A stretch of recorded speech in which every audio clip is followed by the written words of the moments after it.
Yeah. Well, the good, as I mentioned a moment ago, is it's all kinds of doors have opened to me. Opportunities that I never could have imagined. Things that I would never have the confidence or even the courage to try.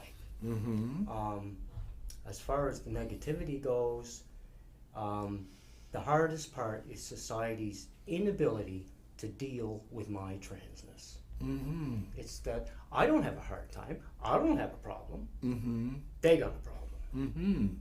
Now, what have been some of the good points? Like, what have been some of the positive points? How do women see you? I sometimes think maybe certain women don't like us. Generally speaking, women love me. Okay. Generally speaking, there is a certain segment of the population that has a little bit of difficulty with the whole concept, and oftentimes I find that's a result of belief systems that they may have. You know, and anybody who meets me, who spends any time with me, you know, things are great. They love it. It's okay. Well, yeah, okay. Now we get you now, girl. You know, we understand you now. You know, and they welcome me open arms. But if you know, but in the beginning, you know, if especially people with strong religious beliefs, sometimes that gets in the way, and they can't see the person. Right? Like, what is your like? Sorry for cutting you off. Okay. What is your what is your religion? What's your back? Like, what is? I would I'd have to say that I'm sort of pagan. Okay. The old religions, right? The earth religions. Okay. You know? Yeah. No, I mean, we all have our rights to believe in what we we absolutely. believe in, and I truly believe that. Now, in the transition process, once you decided, did you go to a doctor and like, just explain to us the process of you deciding to take hormones, see a doctor, and what was the experience like of that? I mean, just so we can educate maybe some people out there in a small town or just anywhere that might be feeling like they're different. Yeah. It was. I'm an older woman, and it was difficult back then. Because even the medical profession, and perhaps I could say particularly the medical profession, really was not very accepting. There was a tendency to pathologize, the tendency to say, well, there must be something wrong with you. If you're different, then that's an indication that there's something wrong with you, so we got to treat that, right? That made it difficult. It's different now. Things are changing. It's much easier. Society in general and the medical profession in particular is much more supportive. Okay. In those days, you pretty well had to work it out by yourself, right? So you were looking for sisters. You were looking for role models, right? And hence Toronto. You know, people say, why is there so many queer people in Toronto, Carla? And I say, well, because there's so many queer people in Toronto, right? Because this is where we come. Because this is where we find community. This is where we find our own people. And we thrive in the company of community. Now, you know, in the LGBTQ pronoun community, I have to ask this question. Of course you do. What's your pronoun? She I've learned and so her. much. Okay. She and her. She and her. Okay. Yes. Now, how do you feel about that whole identity thing when you, like, people are taking the pronouns she, her, they, us, we? Yeah. Personally, I feel I can respect that. I can respect how people feel about themselves. But I feel we have to be a little bit careful with that, because if we divide this into too many little pieces, every time you do that, the box gets smaller, right? Okay. And the numbers get smaller. And united we stand, divided we fall, right? And our strength is in numbers. So if we start cutting people out, we may find ourselves standing there alone. And you don't want that. Because, right? Never forget what you are, because society won't. And they'll use it against you. That's very wise advice. Now, let's say in general, what is your day like? Just let's say Karla is walking down the street. What is people's reaction to you? Can they tell, or do you pass? What is it? The whole pass thing. What is it that you need to pass? That's another thing, and I'm not really big on that. I pass as a trans woman. That's the identity I claim. I claim a trans woman. I'm not trying to be anything else. I'm not trying to take anybody's place. I'm not trying to occupy anybody's space. So as a trans woman, yes, I pass that, right? People, I get looks. I get looked at, right? And is that a man or is that a woman? No, I'm a trans woman. Thank you very much. Now, now that you said that. Now, what kind of men are attracted that you are attracted to that you think are attracted to you? I mean, the tattoos and everything sort of would either make you a dominatrix fetish. I mean, most men would look at you as though either you're a biker chick or you're into dominatrix, and the flaming red hair and the lips. I mean, these are all very provocative and sexy. Yes. So, what kind of men are you attracted to? I have a very specific flavor. I like black men. Oh, is that for a particular reason? Yes, it is, because they're very smooth and they're very confident and they approach me. Oh. I have no time for a boy that's going to sit across the room and make faces and winking and blinking at me all night. I'm blind. I can't see that far. You got to come and talk to me, right? You got to come and talk to me. Yeah, flirt with me. Now let's just talk a little bit. Now that you've opened that window, I'm going to go back because the hair and the tattoos. I think people want to know a little bit of the history of the tattoos and the hair. But I want to talk, now that you said that you're attracted to black men, now you know how hard, now me being black, I know how hard it is for black men to come out and say that they're either gay or they're bi. Yes. They always want to put on this face like they're men. Now, not necessarily that you have to tell us straight out. I mean, it'd be a good idea, but when it comes to the sex, are they tops or are they just or they're bottoms? No, I'm the bottom. Okay. I the bottom, baby. So you need a man. Yeah, you got it. Okay. Yes. So that's all I wanted to say, because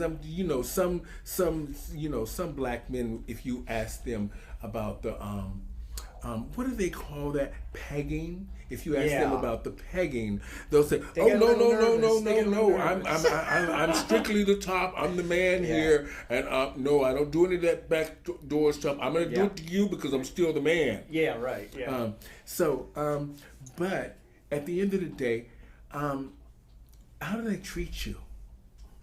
Very well. Sex. Very well. Yes, they treat me very well. Very romantic. It's very loving. It's very let's get back to the tattoos. When you what was your first tattoo? My first tattoo was this one. This was done in 1979 by Beachcombers on Queen Street West. Yes. And was that a rebellious tattoo, or was that acting out, or was that just something you felt you needed to do? This was my armor, right? Because back in the day, everybody's inked now. I mean, it's very fashionable, and you'll see young women with all kinds of tattoos. But back in the day, if you were tattooed, you were either a criminal or you were a biker. Oh yeah. In either case, you were dangerous, right? Okay, so I'm not very big, right? And in my early 20s, I was not a very imposing figure. So I needed something, right? I need armor. I need some kind of defense, right? So that was the ink, right? It's stay away from me because I can hurt you. Well, that's a good thing. I mean, now it's considered fashion. Oh yes, yeah. It's like doing your eyes. Yeah, right. It's no big deal. How do you feel being a woman now that you've chosen? This is who you are. This is who Karla is. How do you feel now that you've made the decision to live your life this way and accept the challenges of being you? How do you feel about I feel so fulfilled. I feel home. I feel at home in my life and in my body for the first time ever. Okay. You know, I mean, I look in the mirror and I love myself. Right? I say, oh, look, there you are again. Oh. It's a new day, girl. Come on. You know what I mean? Right?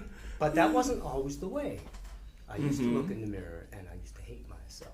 Self-loathing, and I can't stand myself, and I don't think I can live in this world another day. That's all gone. That's all gone. So I hear you are actually going to do something that's going to make KARLA feel special and make you feel like you need to do what you plan on doing. I hear you're going to do some surgery.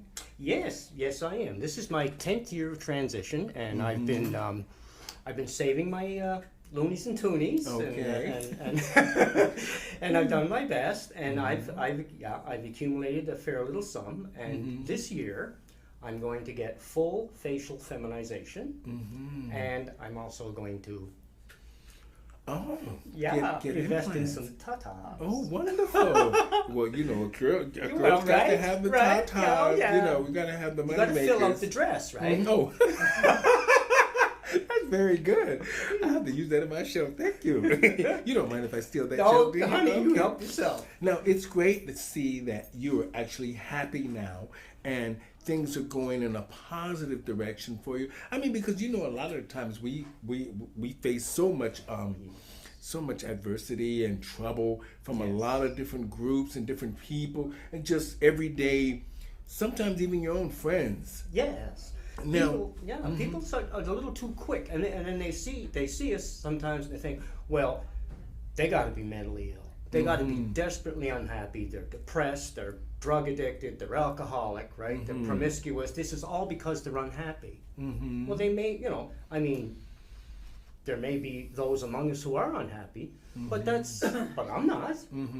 So, have you ever went to support groups to help you deal with the transitioning period? Yes, and I found that a real positive experience, and it made a huge difference.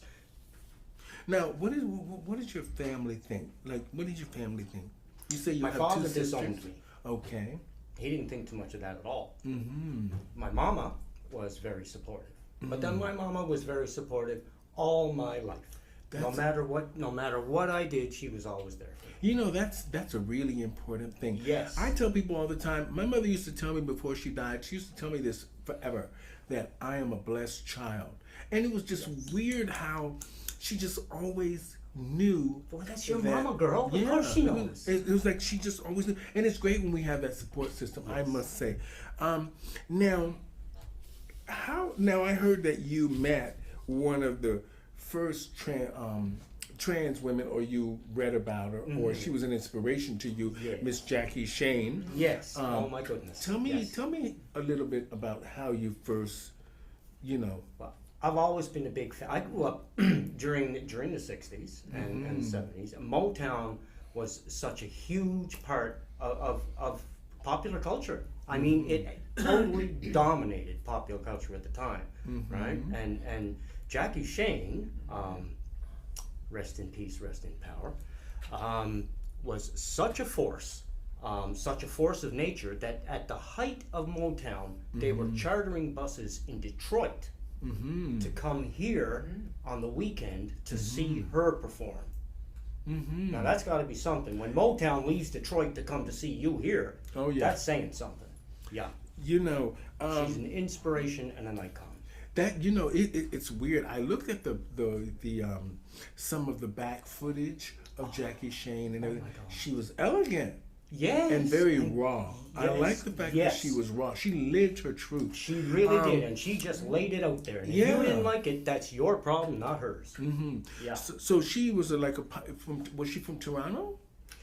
No, she was originally from the southern states. Yeah.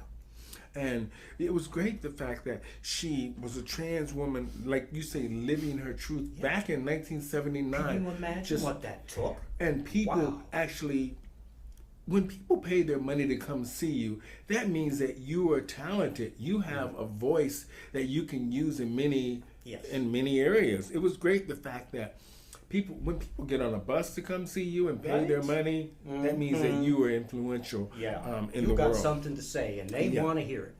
Now, during your transitioning and doing what you do now, what is it that you think KARLA can, teach some of the trans women?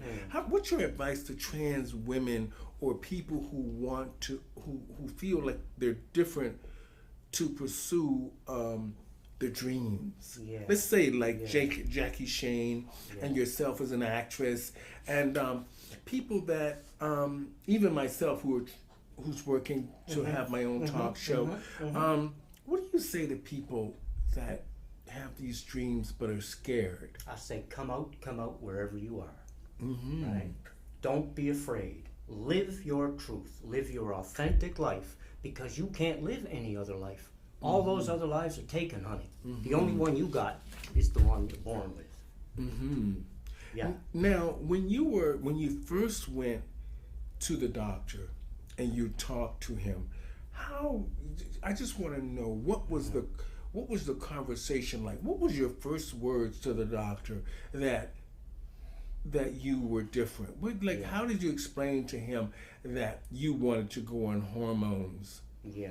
It wasn't easy, and I went through 5 doctors before I could even get the words out of my mouth. Right?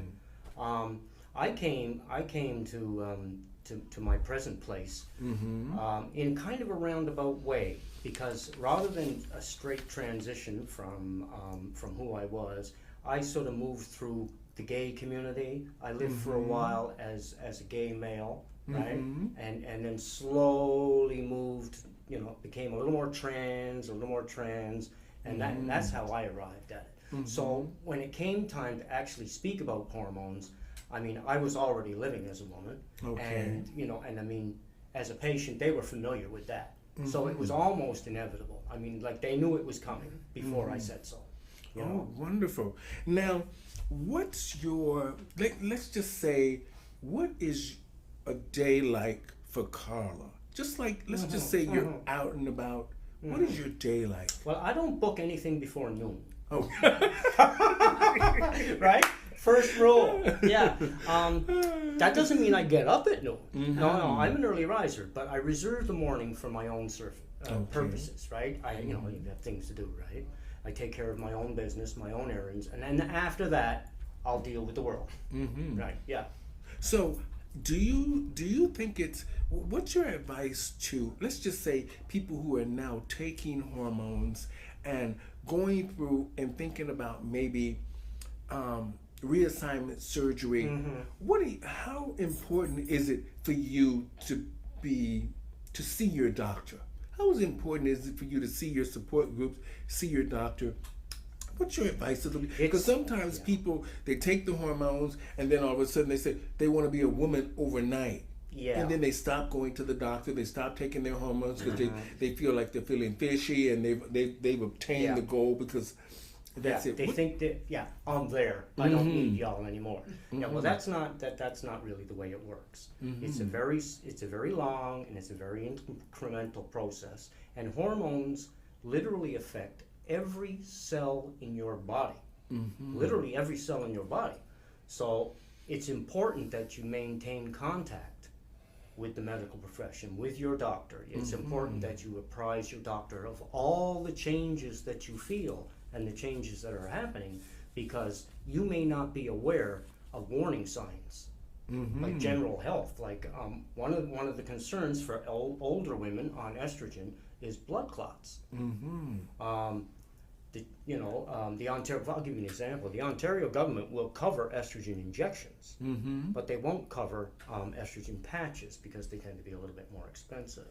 But injections are not safe for me because they have there's a higher frequency of blood clots. So I pay for my hormones out of pocket. Okay. And that's on the advice of my doctor. Okay. So it's vitally important that you keep in touch with your doctors. Do you plan on having reassignment surgery? No, I do not. No, I'm the girl with something extra, Oh, and there I'm you- just happy with that, honey. Me too. Yes. Now, when you say, about having when you think about your daily life as a transsexual woman, do you work? Do you actually have a Yes. job? Yes, I do. And how do your coworkers treat you? Like when you come in every day, and let's just say there's a new employee that just happens to be there. They haven't met Carla yet, and Carla comes in being Carla. Yeah. Well, I don't stand for intolerance. I don't stand for hate. I won't put up with that. I demand respect. Mm-hmm. Yes. So no, I have no time for that. No time whatsoever.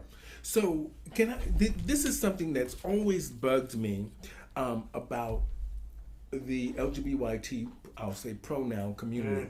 Now, when we have the Pride Parade, the Gay Pride Parade, and now they just call it the Pride Parade, so it's more acceptance and people get more sponsorships and everybody can feel inclusive without the word gay in it. Now, I've noticed they have now 3 different parades.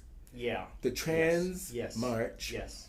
the Dyke March, and Yes. then the Pride The Parade. big production, the big Pride Parade. Yeah. Now, why is it that it's important to have? Why don't the trans community march in the Pride Parade instead of having their own parade? Yeah. Why don't what we? sense Yeah. that Why are you that being make? like that? Why don't we just join in with everybody else? Well, what happens? Because we are much fewer in number, what tends to happen is we get lost in the crowd. Okay. Right? So I mean, our needs are not recognized. We're not seen. We're not acknowledged. We're just another. We're just part of the circus. Right? Well, now sometimes trans women have been thought of as drag queens. Have Yeah. people called you a drag queen before? Yeah. Now, back in the days, in the Stonewall days, drag and trans women were the forefront of They were the tight. fight. Yes, they were